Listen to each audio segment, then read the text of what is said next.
questions. Everybody seems to have a question that they need answered in life. Hi, my name is Eric. In this next seminar, Dr. Hovind takes a large variety of questions that he's been asked on a regular basis and combines them and gives his best explanation for what's happening. He covers a variety of topics such as the Red Sea crossing, primitive man, what about radiocarbon dating? Hey, are there really contradictions in the Bible? Find out for yourself in this seminar entitled Questions and Answers.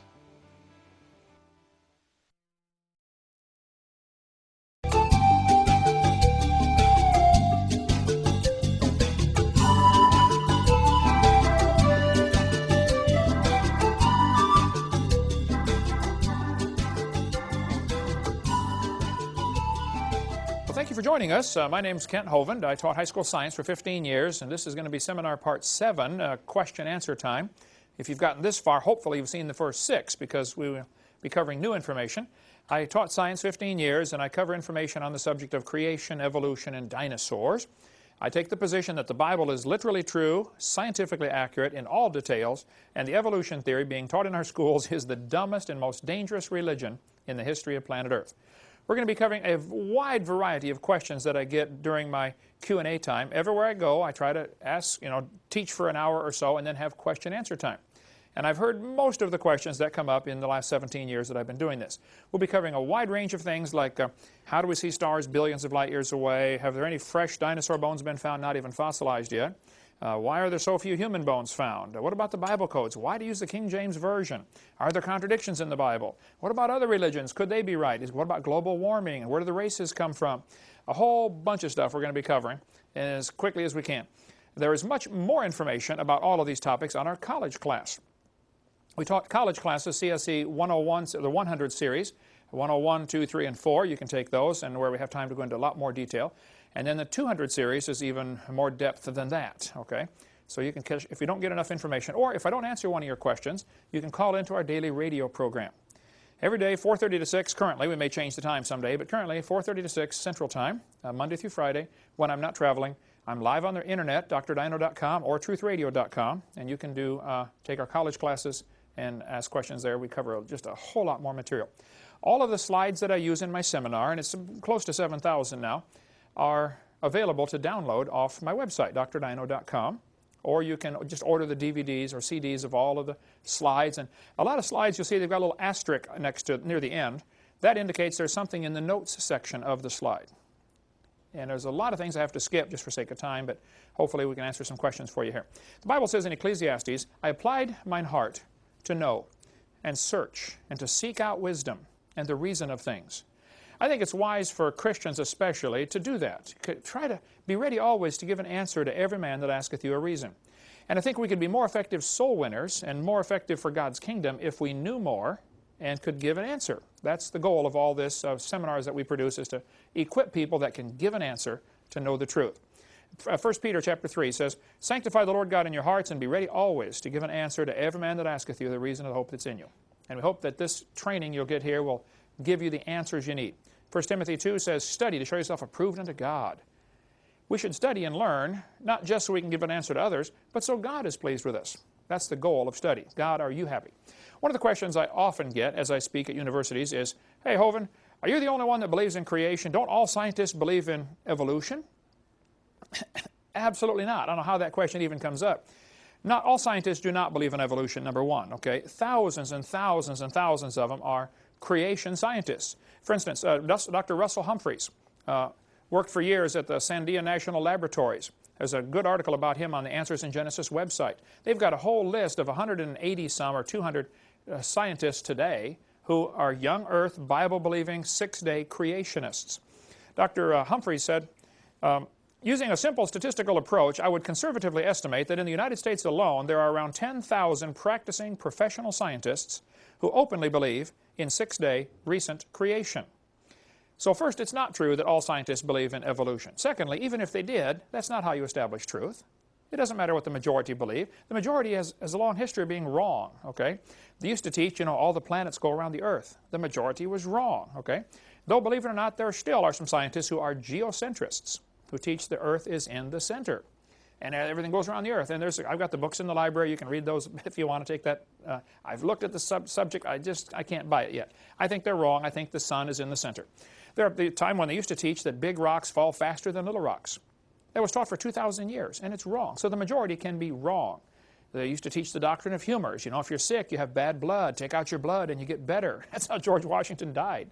They were wrong. And in that case, they were dead wrong. Okay. In John chapter 7, many of the people, therefore, when they heard this, said, "Of a truth, this is the prophet."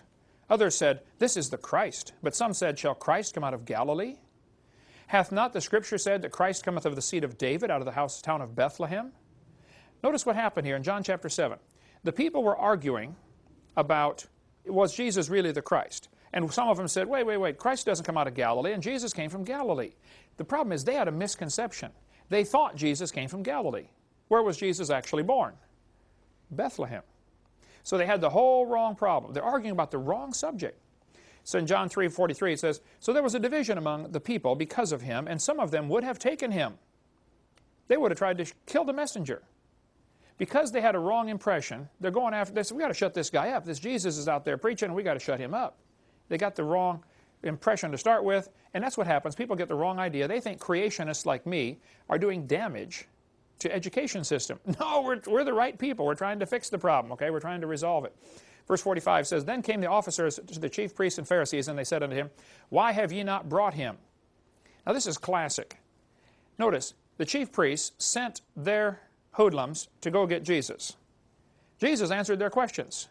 They came back and said, "Wow, never man spake like this man." And then the Pharisees said, "Well, you should have asked him this." I get this every time, including 3 days ago in Michigan at the university up there. There's always some professor that says, you know, they advertise that Hovind's coming to the university to speak, Northern Michigan University. Or the week before, it was in Wisconsin, at Milwaukee, Wisconsin. 100 professors in Milwaukee refused to debate me. 80 professors at Northern Michigan University refused to debate me. I've had close to 4,000 now professors that have refused to debate on the subject. And they don't even come when I speak. They send their students and say, "Here, ask him this, ask him this, ask him this." The student comes back and says, "Teacher, he answered all my questions." And then the teacher says, "You idiot, you should have asked him this and this and this." Well, teacher, you coward, why didn't you come? Okay, why didn't you ask the question? And professors do the same thing, just like the Pharisees did. The professors send their students to try to trap the creationists. They won't come themselves, okay? And then when that doesn't work, they try to use the law to silence them. Let's just pass a law that says you can't teach creation. Or if anybody does try to teach creation, we're going to get them fired, send them out of here. Then verse 47. "Then answered them the Pharisees, Are ye also deceived?" Hovind translation. "Are you stupid? Has this guy deceived you?" Then this is the classic one they always use. "Have any of the rulers or of the Pharisees believed on him?" Translation. None of the other scientists believe this creation stuff. Therefore, evolution must be true. Now think about that logic. The majority believes this, therefore it's true. I mean, that's silly. First place, it's not true the majority believe it. Secondly, that's not how you tell.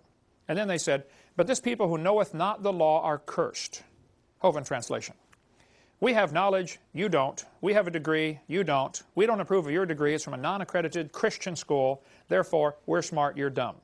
That's a common tactic used by the professors today. And the 99 professors I've debated, it happens all the time. And then one of the guys, Nicodemus, very wisely said, "Doth our law judge any man before it hear him?"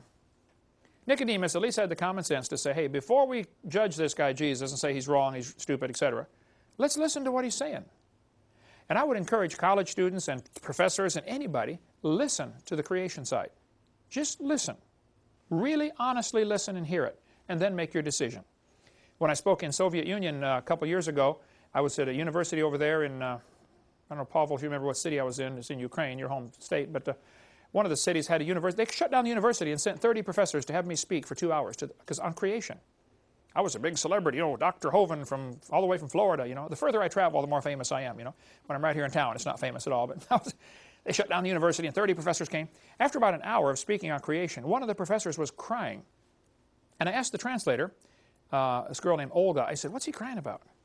And she said, he's never heard the creation story. He didn't know there was one.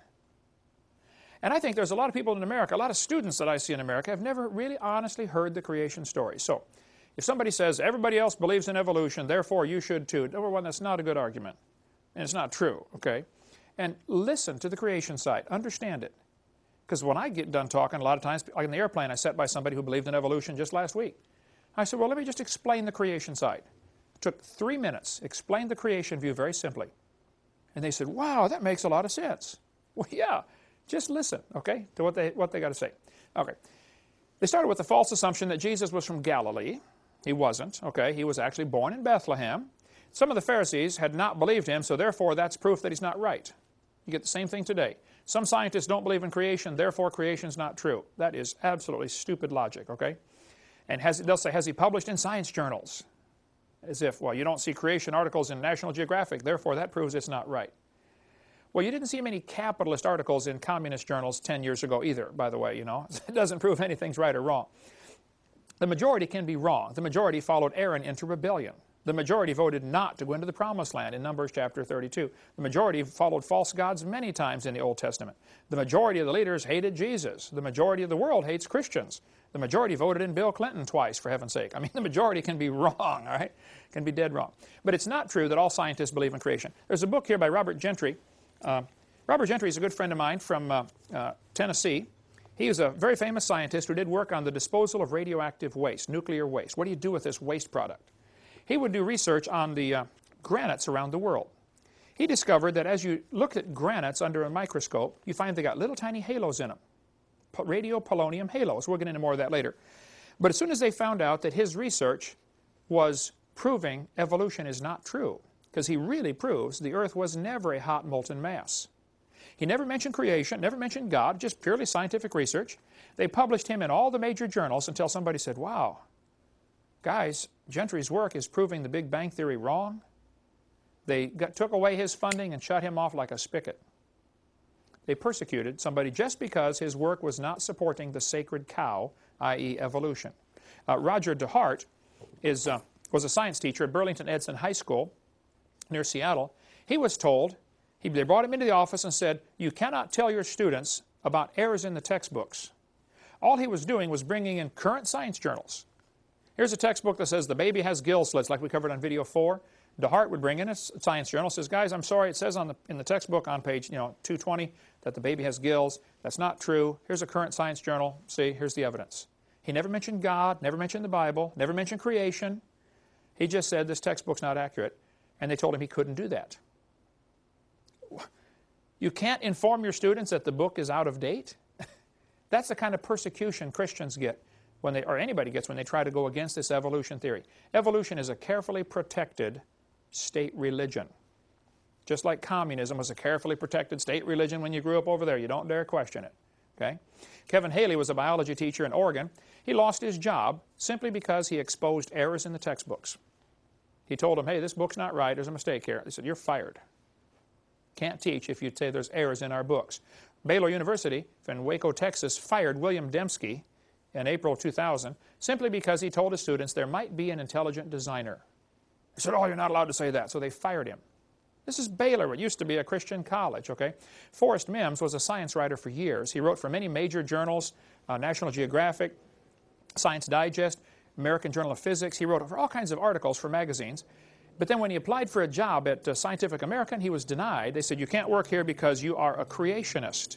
Even though what he was writing on has nothing whatsoever to do with the subject of creation or evolution.